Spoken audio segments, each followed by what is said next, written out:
Several Sumerian carvings include depictions of handbag-like shaped items. The ancient Sumerians were not the only culture fascinated by handbags. The same object, carved in stone in what is now Turkey, 9,500 BCE. Carved again in Mesopotamia, 880 BCE.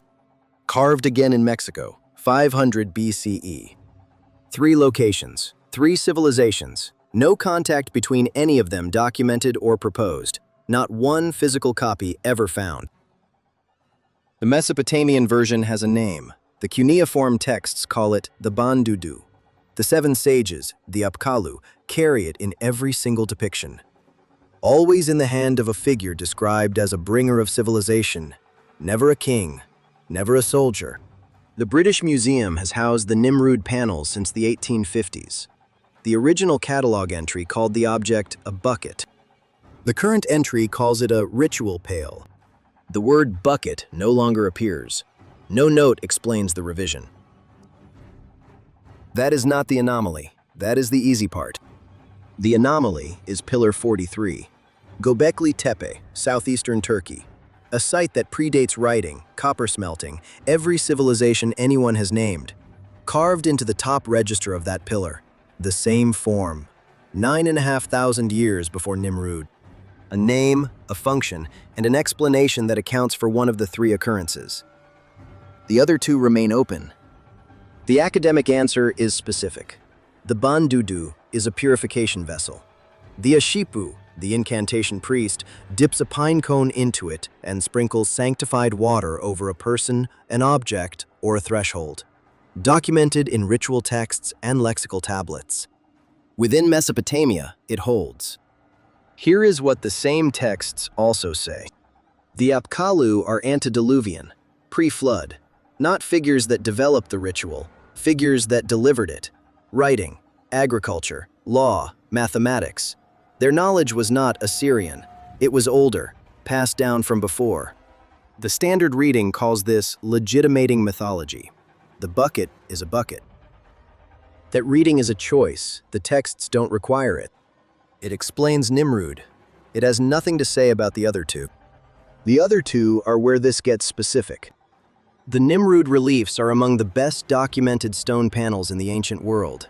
Dozens of them.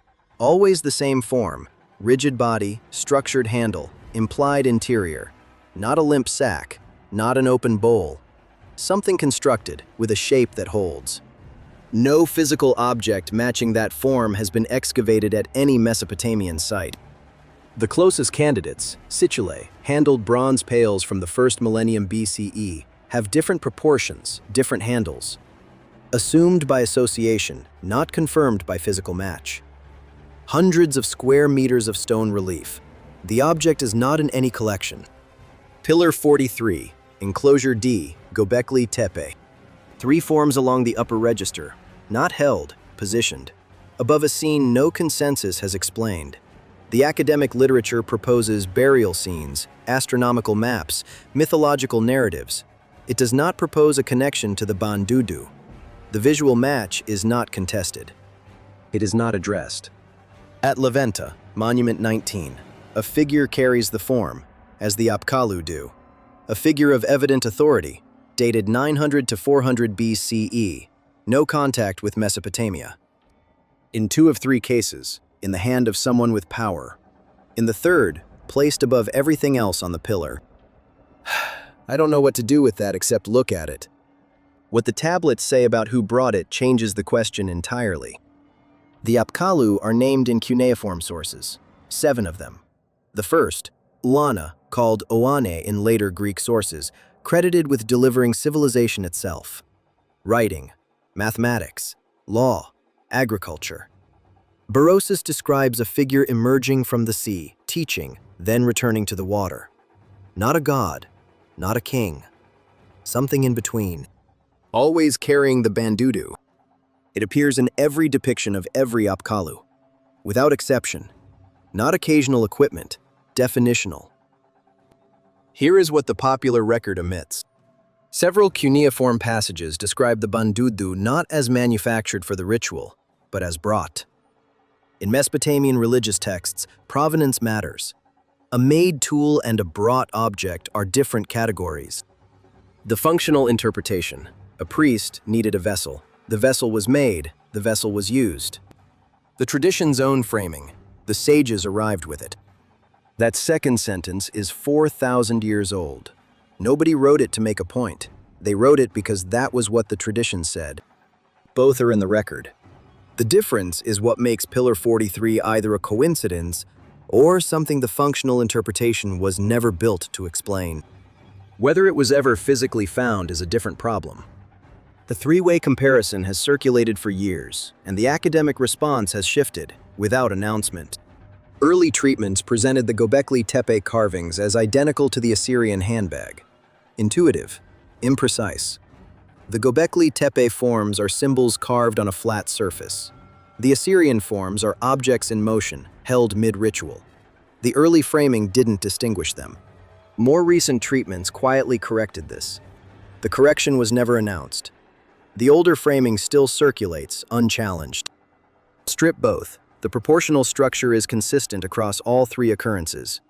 Height to width ratio, handle position, implied rigidity, not a generic container, a specific constructed form. Three cultures, no documented contact, the same structural logic. No formal comparison has been published. The question sits in a gap between three separate literature streams, none of which looks across at the other two. The form is documented. The connection is unasked. What I find difficult to dismiss is not the resemblance. It's that nobody in the academic literature has tried to explain it away. You dismiss things that threaten the model. You ignore things that don't fit anywhere. And the site where the oldest version appears is almost entirely underground. Göbekli Tepe is less than 5% excavated. Klaus Schmidt led the site from 1994 until his death in 2014. The visible enclosures are a fraction of what ground-penetrating radar has located beneath the surface. Those surveys exist in summary form. The complete dataset, spatial distribution, depth profiles, number of buried structures, has not been released. The anomalies are not cataloged in available literature. Pillar 43 is an enclosure D, one excavated structure. If the form appears only there, it is an outlier. If it appears in the unexcavated enclosures, potentially dozens of them, it is a pattern. That question cannot be answered. The data exists. It has not been published. Monument 19 at Leventa. The full field notes from the 1940s excavation were held by project director Matthew Sterling. The complete stratigraphic context has not been published. The pillar showing the same form at Göbekli Tepe sits in a site that is 95% unexamined. The physical object, carved across the most important monumental surfaces of the Neo-Assyrian Empire, has never been found. Three locations, no contact, no physical object, and a tradition that didn't say the sages made it. The tradition that named it says the people who carried it didn't make it. They brought it,